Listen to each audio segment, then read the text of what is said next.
সামাজিক মাধ্যমে মোবাইল বিক্রির অ্যাড দেখে বিশালগড়ে মোবাইল বিক্রি করতে এসেছিল আগরতলার রাহুল দাস নামে এক যুবক। তাকে বিশালগড় গোকুলনগর টিএসআর প্রথম বাহিনীর প্রধান কার্যালয়ের সামনে ডেকে নিয়ে পিস্তল দেখিয়ে তার কাছ থেকে মোবাইল ছিনতাইয়ের চেষ্টা করে কতিপয় দুষ্কৃতী। এই ঘটনা জানিয়ে গতকাল বিশালগড় থানায় মামলা দায়ের করেছিল রাহুল দাস।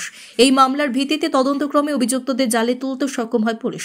যাদের গ্রেপ্তার করা হয়েছে তাদের প্রাথমিক জিজ্ঞাসাবাদে আরও বেশ কয়েকজনের নাম জানতে পেরেছে পুলিশ। যাদের নাম উঠে এসেছে তাদেরকেও অতি সত্বর জালে তোলার প্রস্তুতি নিচ্ছে police.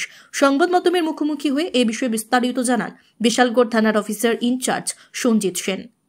Bureau report, BTV Tripura news.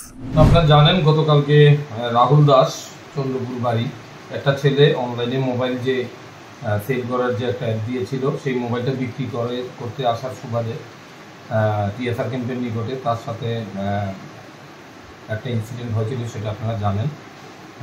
যে মারুতি গাড়িতে 3 জন লোক ছিল, তার মোবাইলটা ছিনিয়ে নেওয়ারও চেষ্টা করেছিল। তো সেই মোতাবেক সে যখন তার মোবাইলটা নিতে চাইছিল তাদের হাত থেকে, তখন সে চোট চিৎকার করাতে লোকগুলা গাড়ি নিয়ে পালিয়ে যায়। একটা মারুতি ভ্যান গাড়ি ছিল ওমনি। তো এই বেসিসে সে এরপরে থানাতে আসে। এখানে পরবর্তী সময় ওই দিকেরই গোকুলনগরের দুটো ছেলেকে তারা এই এলাকাবাসী ধরে রাখে, তাদেরও ডিটেন করে নিয়ে আসে, তাদের জিজ্ঞাসাবাদ করা হয়।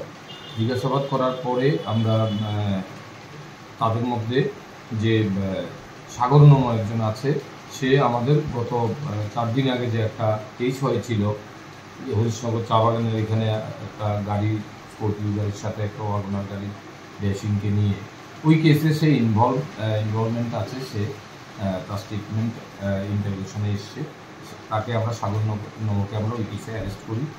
এবং গতকালকে মোবাইল ছিনতাইয়ের ঘটনাতে এখানে দুজনের আমরা 3 জনের নাম পাই। এর মধ্যে ফারুক ইসলাম আড়ালিয়া, বিজয় বিশ্বাস ধনচুরি, তাদের 2 জন মোবাইল কমিউনিকেশানে ছিল রাহুল দাসের সাথে। তখন আমরা তাদের বাড়িতে রেড করি এবং তাদেরও আমরা রাত্রেবেলা অ্যারেস্ট করে নিয়ে আসি।